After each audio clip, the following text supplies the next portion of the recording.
ने 80 का 80 जीतब, 100% जीतब। लिखवा ला आप, 79 न हुई। आपसे हमार मुलाकात हुई, ये बदे कि आप पत्रकार हुआ, हम प्रवक्ता है। हमने दोनों जाने एक दूसरे का पहलू है, एक दूसरे का धूरी है।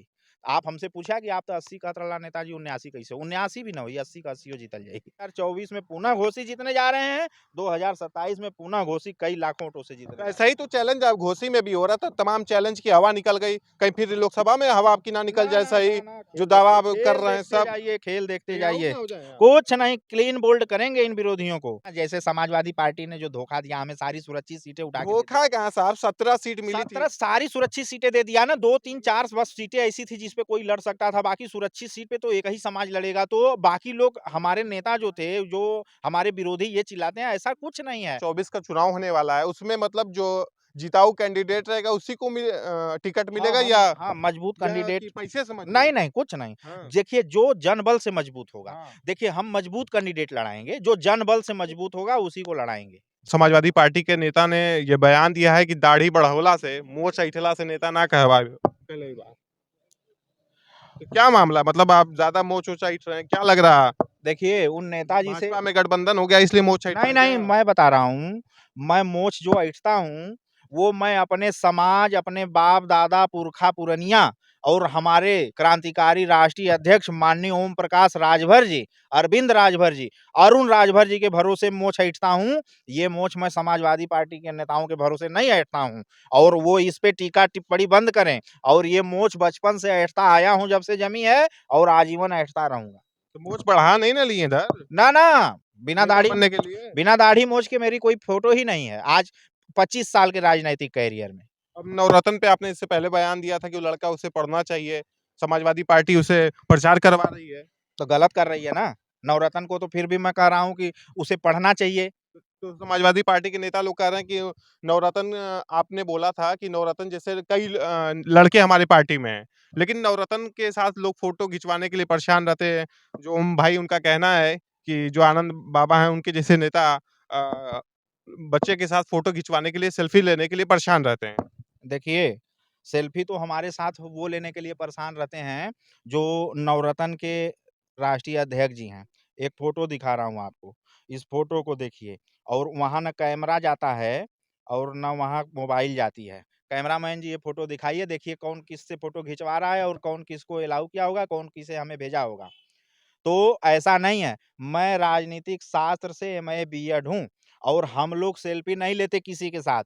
और रही बात नवरत्न यादव की, पत्रकार बंधु, तो मेरी दाढ़ी मूंछ पक गई है, और वो मेरा पोता है। पोता मतलब वो पोता मत समझ जाए, हाँ, वो पोता। पोता माने हमरे लइका के उम्र का हो, जी। और ओके अबहिन भी हम राय देते कि वो पढ़ो लिखो। अच्छा। हाँ, जी। तो ऐसे जो बच्चे, उनको पढ़ने की आप सलाह दे रहे हैं? हाँ, हाँ, देखिए मैं बताऊँ, छात्र संघ भी ग्रेजुएशन से स्टार्ट होता है। जी। आप तो पत्रकार हैं, पढ़े-लिखे हैं। जी। छात्र संघ भी ग्रेजुएशन से स्टार्ट होता है। किसी दल में कोई ऐसा बाल विंग्स नहीं है, कोई बाल प्रकोष्ठ नहीं है, जहाँ बच्चों से राजनीति कराई जाए। तो उसका अगर हम लोग बात करते हैं कि आप लोग प्रचार कर रहे हैं, आपको पढ़ना चाहिए, तो कह रहा है कि हम पढ़ते भी हैं और प्रचार दोनों करते हैं। कहाँ पढ़ता है? पहाड़ा तो आता नहीं उसको 2 का, कहाँ पढ़ता है?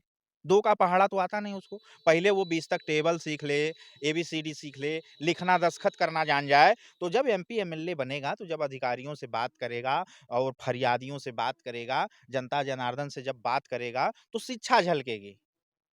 बिना पढ़े-लिखे लोगों का कहीं कदर नहीं है। बिना पढ़े-लिखे लोग को सांसद बना दीजिए आप, वो फिर भी कुछ नहीं कर पाएगा। बिना पढ़े-लिखे लोगों को आप मुख्यमंत्री बना दीजिए, वो फिर भी कुछ नहीं कर, सारा गुड़ गोबर कर देगा। तो पढ़ाई-लिखाई का हर जगह देखिए, हम लोग भी पढ़े-लिखे, हम राजनीति तो हम भी बचपन से कर लेते। बिल्कुल। हमें लग रहा है कि हम 18-18 साल के थे तब से शुरू किए।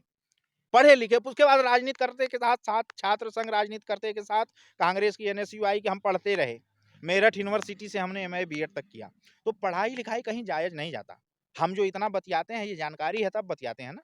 बिना जानकारी का आदमी कहाँ बतियाएगा, चुप हो जाएगा। तो आप यही नवरत्न को सलाह दे रहे हैं कि वो एडमिशन करा ले, कायदे हाँ, से पढ़ाई करे? हाँ, नवरत्न बेटा, खूब कायदे से पढ़ो-लिखो, ग्रेजुएशन कर लो, उसके बाद राजनीति करो। उस समय राजनीति में तुम्हें अगर कोई दिक्कत होगी, तो राजू तिवारी भी खड़ा हो जाएगा। तो लोकसभा का चुनाव 2024 का कहीं डर नहीं ना है कि वो स्टार प्रचारक समाजवादी पार्टी के आ जाएँ तो दिक्कत ना खड़ा कर दें पूर्वांचल में? क्या पढ़ने की सलाह दे रहे हैं? अरे नहीं यार, हाँ। बड़-बड़ कुछ कही ना पऊना भैया नवरत्न मिलना।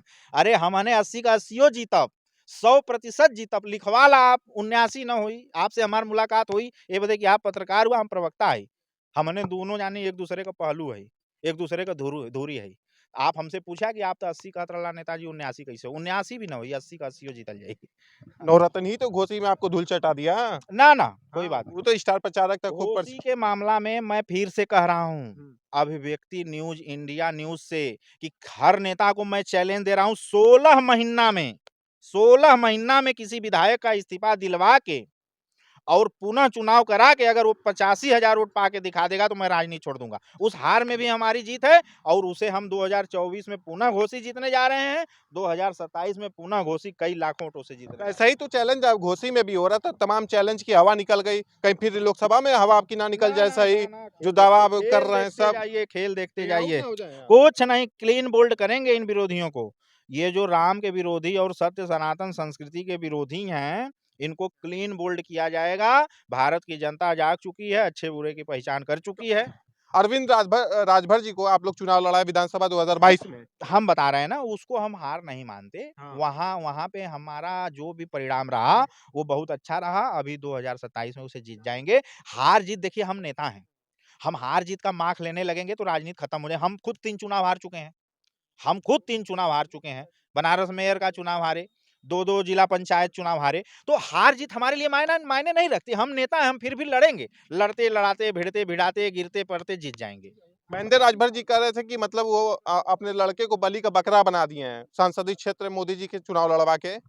ऐसा कुछ भी नहीं है। और जो बढ़िया जिताऊ सीट है, वहाँ पैसे से अपना नहीं, नहीं डीलिंग देखिए होती है। देखिए वो हम बता रहे हैं ना जैसे समाजवादी पार्टी ने जो धोखा दिया हमें सारी सुरक्षित सीटें उठा के दे दी। धोखा कहाँ साहब 17 सीट मिली थी। 17 सारी सुरक्षित सीटें दे दिया ना 2, 3, 4 बस सीटें ऐसी थी जिस पे कोई लड़ सकता था, बाकी सुरक्षित सीट पे तो एक ही समाज लड़ेगा। तो बाकी लोग हमारे नेता जो थे, जो हमारे विरोधी ये चिल्लाते हैं ऐसा कुछ नहीं है। हम टिकट-फिकट ना बेचते ना खरीदते, कुछ नहीं करते हैं। ये देखिए जब आदमी आपकी बराबरी नहीं कर पाता है, तो बुराई शुरू कर देता है बस और यही है। और कोई किसी को पैसा नहीं देता। हम आपसे अभी ₹2000 माँगेंगे, आप देंगे? नहीं देंगे। कौन किसी को पैसा देता है? कोई किसी को पैसा नहीं देता। ये आरोप-प्रत्यारोप झूठे हैं। तो लोकसभा जो 2024 का चुनाव होने वाला है, उसमें मतलब जो जिताऊ कैंडिडेट रहेगा उसी को टिकट हाँ, मिलेगा या हाँ, मजबूत कि कैंडिडेट पैसे से नहीं, मजबूत? नहीं, कुछ नहीं। हाँ, देखिए जो जनबल से मजबूत होगा, हाँ। देखिए हम मजबूत कैंडिडेट लड़ाएँगे, जो जनबल से मजबूत होगा उसी को लड़ाएँगे। जी। तो चलिए दोस्तों आज हमारे बीच आनंद तिवारी उर्फ राजू बाबा थे, हमने मिलाया नेक्स्ट वीडियो के साथ फिर मिलेंगे। धन्यवाद।